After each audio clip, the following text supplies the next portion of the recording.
D'un film d'animation fabriqué en France, plus précisément en région Occitanie et qui a rassemblé plus de 450 000 spectateurs cette année. Julien Fournet, son réalisateur, est venu dévoiler ses secrets de fabrication à des élèves de Porto Vecchio lors de Festa Anima, festival du film d'animation qui se déroule actuellement au complexe Galaxy de Lecce. Amira Bouziri, Laurent Brunet et Christian Giuliani. Au cinéma Le Galaxy, 300 élèves en classe de 6e sont venus découvrir Pile, un film d'animation français sorti il y a quelques mois. Il était une fois une princesse pas comme les autres.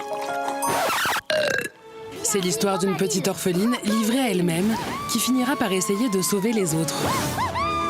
Je suis la seule à pouvoir sauver le royaume. Après la séance, les jeunes spectateurs avaient de nombreuses questions à poser au réalisateur du film, Julien Fournet, invité spécial ce jour-là.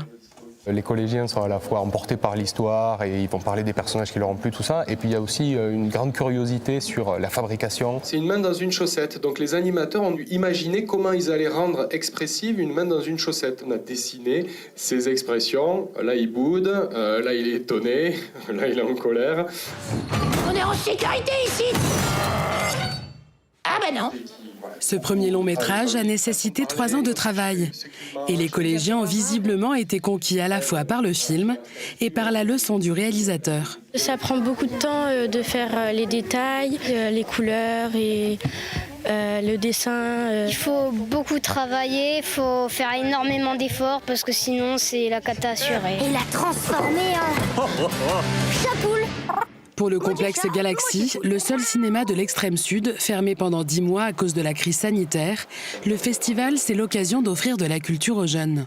Un événement de ce type-là, ça les éduque aussi un petit peu au cinéma, ça leur apprend un petit peu les coulisses. Donc c'est que du bonus, quoi. C'est que du positif. Le festival ouvert à tous propose une trentaine de projections, ainsi que des ateliers et des échanges avec les réalisateurs. Le but, en faire à nouveau un rendez-vous annuel. Et cette deuxième édition de Festa Anima était attendue. En effet, la première avait eu lieu en 2018 et les suivantes annulées en raison de la crise sanitaire. Des ateliers, on l'a vu, un ciné-concert, mais aussi une compétition de court-métrage. Plus de détails dans cet entretien avec le programmateur Thierry Dorangeon, interrogé par Laura Brunet. Alors je me trouve au cinéma Le Galaxy. Pour la petite histoire, le cinéma avait ouvert ses portes en 2019, juste avant la crise sanitaire. C'est donc la première fois que le festival se déroule ici. Et pour en parler, je me trouve avec Thierry Dorangeon. Bonjour, vous êtes le programmateur du festival. Pourquoi est-ce que c'était important pour vous de débuter ici cette deuxième édition ? Alors, c'était important de débuter vraiment au Galaxy, de permettre en fait à des enfants, des collégiens de venir découvrir dans une salle de cinéma un film d'animation en présence de son réalisateur. Ça me semblait important en fait de démarrer un peu sur les chapeaux de roue, entre guillemets, quoi, avec 100, 150 enfants le matin et 100, 150 enfants la même chose aussi l'après-midi, quoi. C'est une manière de démarrer un peu fort ce type de manifestation autour de l'animation. Donc on l'a vu, du coup vous les avez présentés en avant-première là aux enfants, mais c'est aussi un festival qui se veut transgénérationnel, ce sera ouvert à tous ? Absolument, ouvert à tous. La programmation, en fait, essaye de taper un peu dans toutes les directions,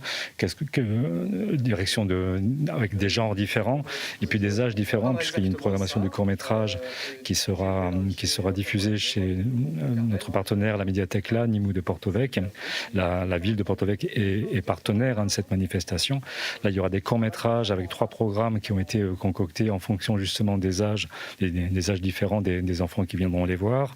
Il y a une programmation aussi, un cycle d'avant-première pour les tout-petits à partir de 3-4 ans, ici au Galaxy par contre, et une projection en présence, je pense notamment à la projection de lundi soir de La Traversée, qui est plutôt pour des spectateurs à partir de 12 ans, parce que c'est un film politique, un film très beau mais politique, en présence de la réalisatrice, et ensuite un cycle sur Satoshi Kon, et ça me semblait aussi important de toucher l'animation japonaise. Et puis alors surtout, ça faisait quand même 4 ans que vous attendiez de pouvoir faire cette deuxième édition, puisque la première avait lieu avant le Covid en 2018.